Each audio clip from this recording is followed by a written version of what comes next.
เนี่ยชื่อเพ่งกันนะส่วนน้ำเงินครับ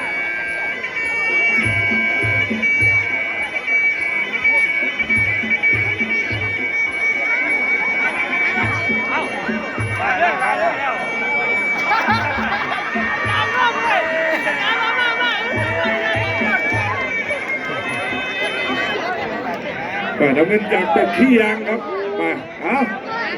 นี่ฟังกฎกติกาจากอาจารย์ทีเด็ดสายธนูครับ30,000นะครับเป็นแฟน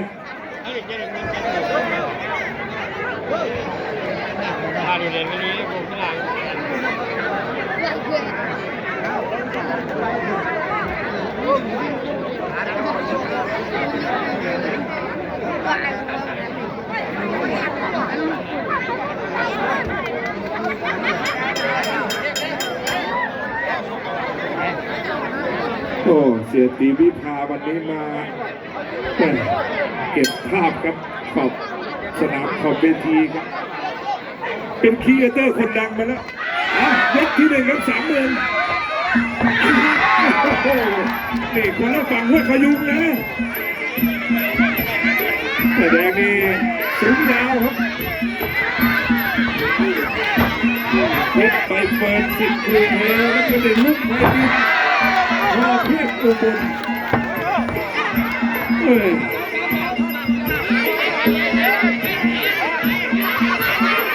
ก็เดินนี่ชกมา1 ไฟ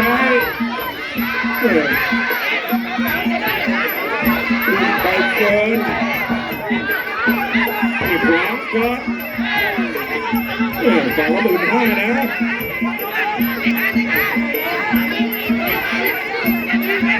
โอ้วันนี้เป็นการหนาตาครับวันนี้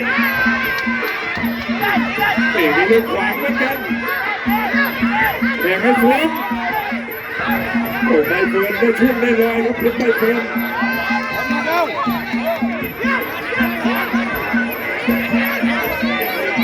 รุ่นไทยนี่ได้ส่วนหนา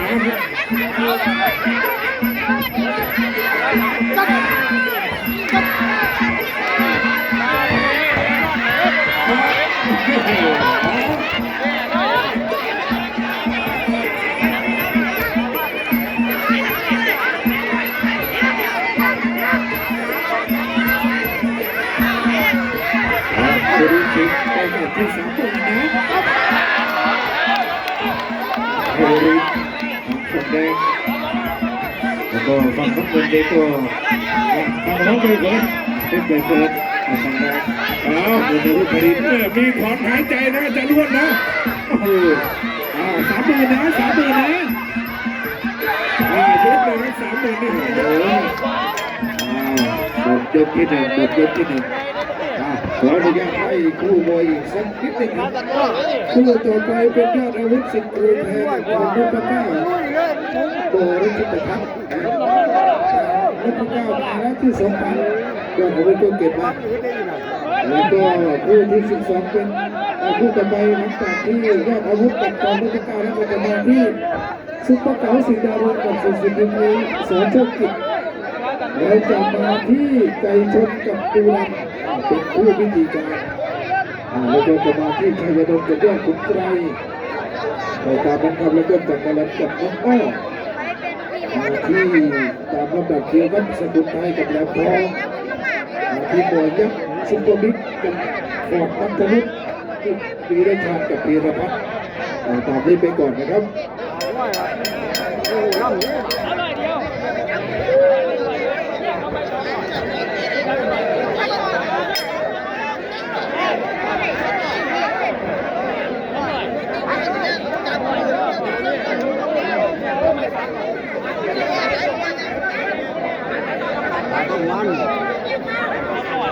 ต่อไปก็ยก2นะครับยกนะครับ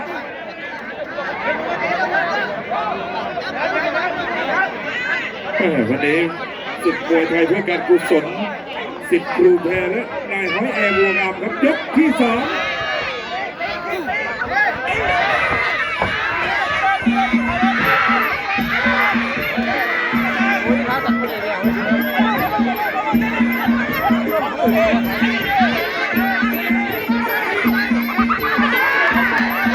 โ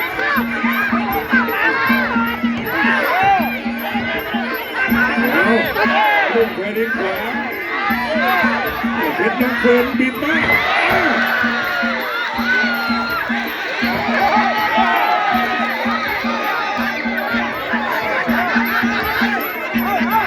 แต่เราต้องเอาไว้กันแค่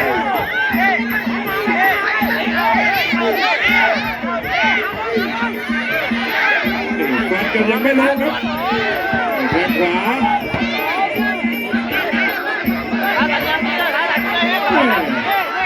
โลกจะไม่เหมือนที่คิดเอาลงมาเพชรน้องเฟิร์นแข้งขวาแข้งขวาเดี๋ยวนี้เขาเรียกว่าหกครั้งกับหกครั้งเอาไม่ปล่อยลำตัวหักกับเพชรเนี่ยลงไปแล้ว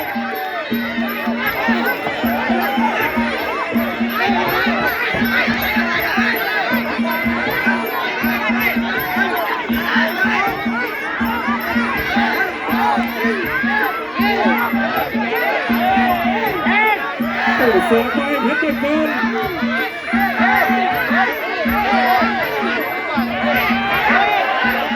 รุ่นไทยเล่นได้เพชร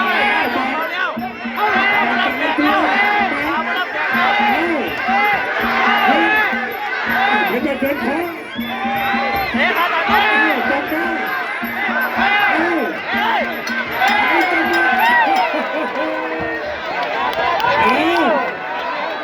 ได้เจียวเจ้ามาอีกแล้ว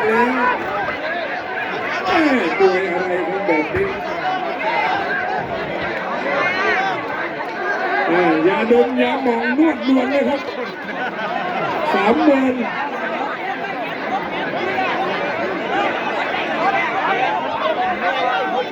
ต้องกันสองกันเลยสองหกมันที่เหนื่อยแห้งเลย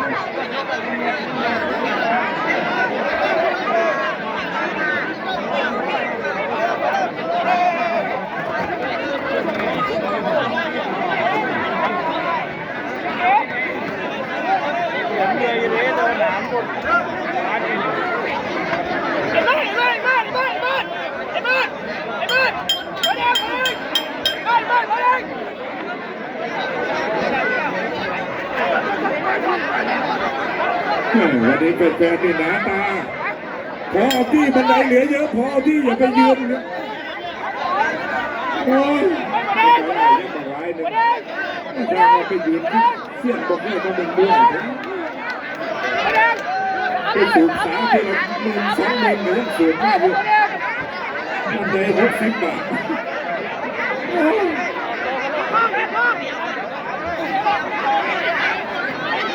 เอาต่อไปยก3ใครเหลือเยอะกว่ากันครึ่งทาง30,000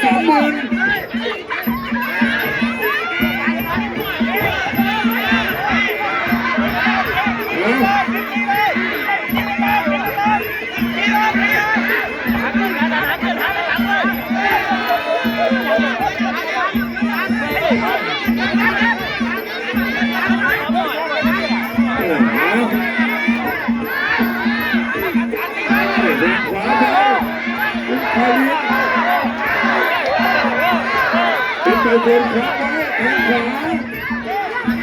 ขวาไปอีกตั้ง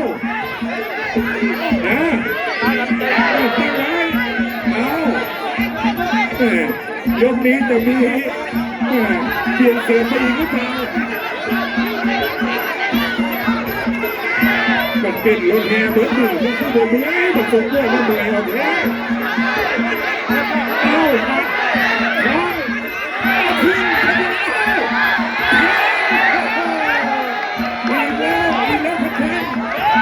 ตอนนั้นผู้จัดการรุ่นที่มา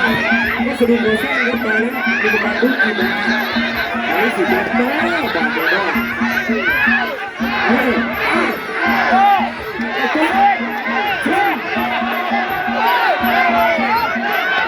เอาอีกเป็นไปตอนเด็กได้แล้วได้แล้ว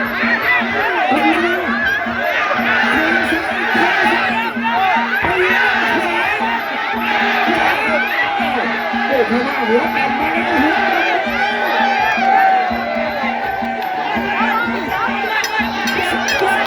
3ครับจะแพ้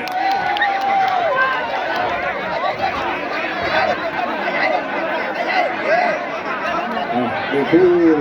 ต่อไปครับแจ้งไปที่ยอดอาวุธเก็บมา2,000คู่ที่10แล้วก็จะไปที่ซุปเปอร์เก๋ากับ40ดีกรีมาที่คู่เอกกับไก่ชนกับปูดำตามนี้นะครับเอาไปก่อนแล้วก็จะไปที่ชัยนนท์กับยอดขุนไกร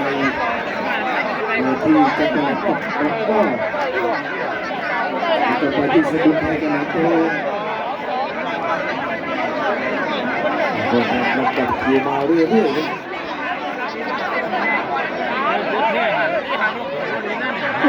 เปลี่ยนเปิดแทบทุกยกครับเสียนจัดดีเป็นยังไงนะเสียนจัดดี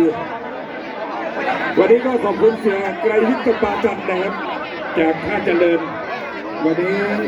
นะครับเสียนพลเป็นตัวแทนของเสียไกรวิทย์นะครับเดี๋ยวช่วงพิธีการเปิดนะครับจะได้นำเรียนนะครับรายชื่อผู้ใหญ่ใจดีที่ร่วมสนับสนุน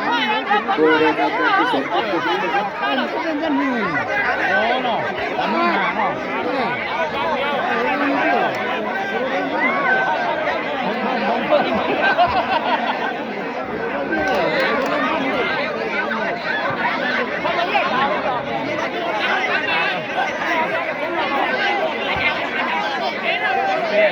โอ้ไอ้สมใจกับว่าตัวเด็กมาเสียหลานคน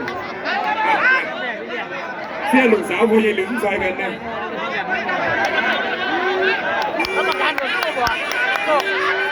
เด็กยก4ครับ30,000ครับเดี๋ยวมันที่ไปเจอไปครับนี่ตอนนี้ก็ตาจ้องตาครับสายตาก็จ้องมองกันรู้สึกไว้หวั่นในหัวใจตอนรำเขาบอกอย่างนั้นคงหลอกน้องให้หลงเขามองสายตาเอาได้หรอครับเอาได้หรอครับจ้องนี้ไม่มีคะแนนเป็นใบเฟิร์นขัดแดงรุ่นไพรินน้ำเงินแดงจากมันเข้าดอนทุ่งมาจากสตูลแดงนี่มันมีระบบที่ยังมีเอาอยู่แล้วครับเป็นใบเฟิร์น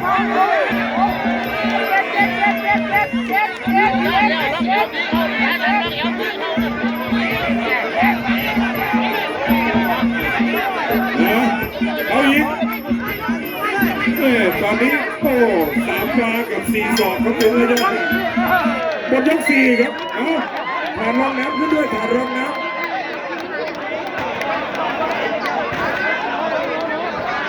เป็นยังไงเนาะพวกต่อน้ำมวยคู่เด็กเนี่ยต่อยกละ2-3 เทียร์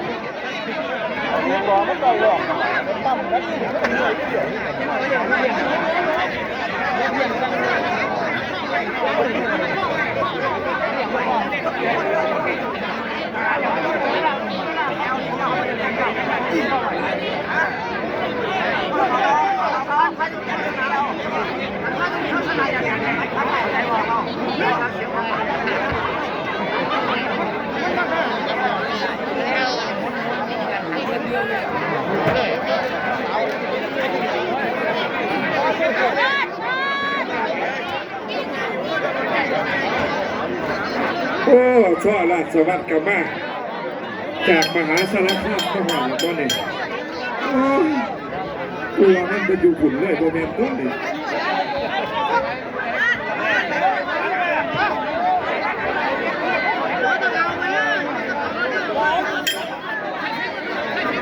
เขาจะถึงชาเลย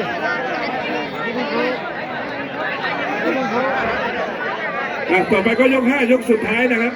คู่ต่อไปก็อยู่ในสภาพที่พร้อมครับยอดอาวุธสิทธิ์ครูแพรกับทองนพเก้า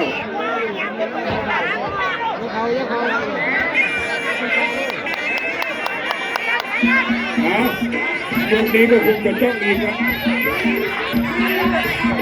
เด็ดไปเปิดกับรุ่งไทยอีกครับ30,000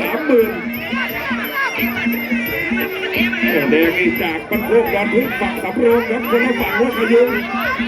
ส่วนน้ำเงินนี่เจ้าถิ่นครับตกขี้ยางของหัวช้างอยู่แค่คนละฝั่งเอาบันมารุ่งไทยนิดบันมา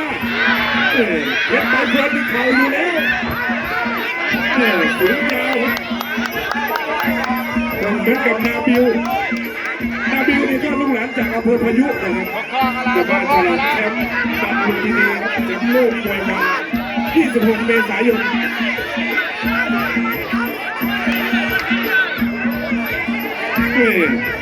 มองกรรมการนี่เป็นไงกรรมการรู้การมวยงามนะสวยมาก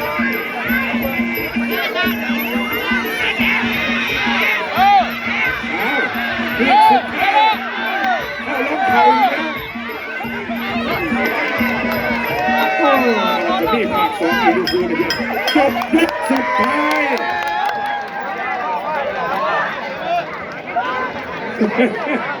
เราดีใจแค่ฟังแล้วที่ร่วมคิดเป็นไปที่เพชรไตรเกินเราดีใจเห็นว่ามันนั่นแล้วดีใจเพราะโลกแดงเดือดร้อนมันเป็นอย่างเงินกินกันความสัมพันธ์คือเก่าพี่น้องนั่นกรรมการโบยกไก่แล้วยกเอาเองก็ได้ให้กำลังใจรุ่งใบเฟิร์นด้วยครับนะ